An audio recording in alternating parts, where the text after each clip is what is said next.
my name is Shelley Stedman. I'm very excited to be here to discuss the findings from my master's thesis research. I'm looking at an innovative approach to addressing delinquent behavior in America. The background, subject, and purpose are here.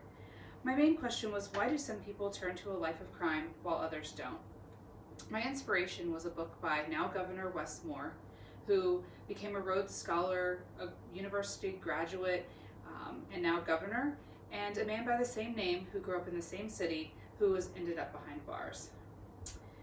I did find a link between socioeconomic status and crime. It is not a causal link, it is simply a correlation, but it is important when looking at implementing place-based strategies that we know where areas of high risk are. What is missing from current crime reduction interventions? Crime today is generally approached as a societal problem because of a monetary cost. Rarely is human cost looked at in the equation, other than the obvious loss of human life in that type of crime. It doesn't look at the lost souls who have no connectivity to social norm, or how to address that. It's currently focused mostly on policy and decreasing sentencing, decriminalizing certain behaviors, things that do not actually address why people are committing crime. It doesn't put the human at the center of the intervention, and I think that is where there's room for improvement. This here is the table of my dimensions that were researched and the findings. It may be a little bit difficult to see, but this will be attached in the presentation and is also in the final manuscript document. So on the left, you can see the dimensions that I looked at, the two groups, Group 1, non-delinquent, and Group 2, those that had sustained patterns of delinquent behavior. And then on the right here, I have the difference in the results for each group. And that will come into play here. So a difference in values of greater than 2.0 is considered significant. This turned out to be the category of positive attitudes and outlooks, the category of extracurricular activity, the quality of that extracurricular activity, and most specifically whether it was supervised or unsupervised, and in addition, the presence of leadership principles as discussed in Lehman and Pentak. Some of the limitations and future research recommendations are presented here. Up front, I had a very small sample size. My N was only 12. And in addition, the data was all collected in retrospect. So because I had not designed the study myself in terms of the surveys and the interviews that were done in the case studies that I reviewed, the data was not as all-encompassing as would have been ideal. In addition, the data collection was subjective because I was the one interpreting whether these dimensions were present. So it is possible also that there are highly impoverished communities that have low levels of crime, and so I would present for future research looking to see if that is the case, and if so, what dimensions are present there that could be replicated in other low-income societies.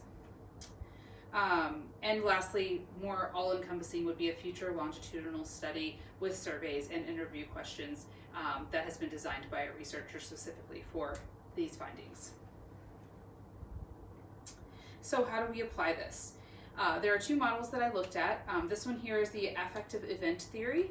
It describes life events and life environment on this side, and personality disposition, which affects the reaction to stress and success and whether a person is successful or not.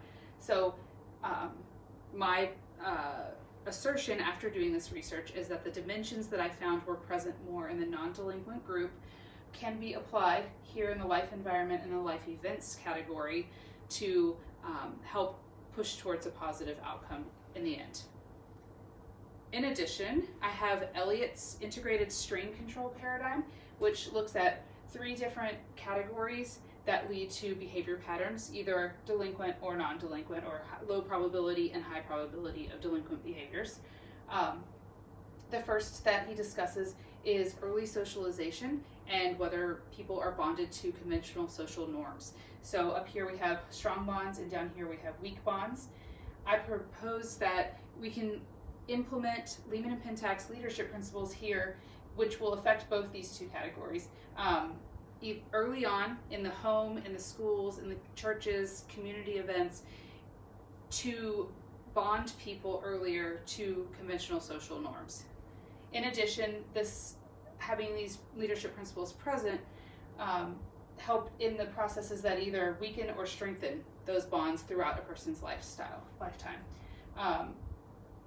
B here is the development of positive thoughts and feelings, which occurs in the bonding category when someone is successful or they are positively labeled.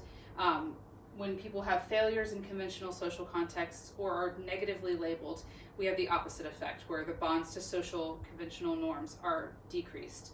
And then as you can see into the next category, that leads off into delinquent peer group associations and high probabilities of delinquent behavior patterns. So in the third category, the extracurricular dimension would fall here in that a community needs to have access to conventional activities and places that people would find conventional peer groups versus delinquent peer groups. But I do assert that that alone is not enough, and I think that that is where many of the strategies today are. We put programs in place, but we don't have the leadership in place, and which then affects the positive thought building process to keep people up here above the line. So that's where my research led.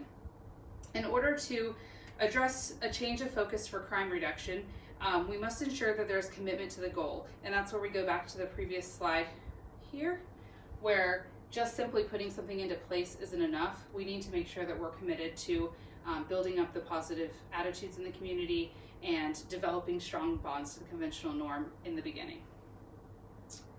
In addition, because of any social intervention, we need to give ethical consideration to the values at play for all of the stakeholders.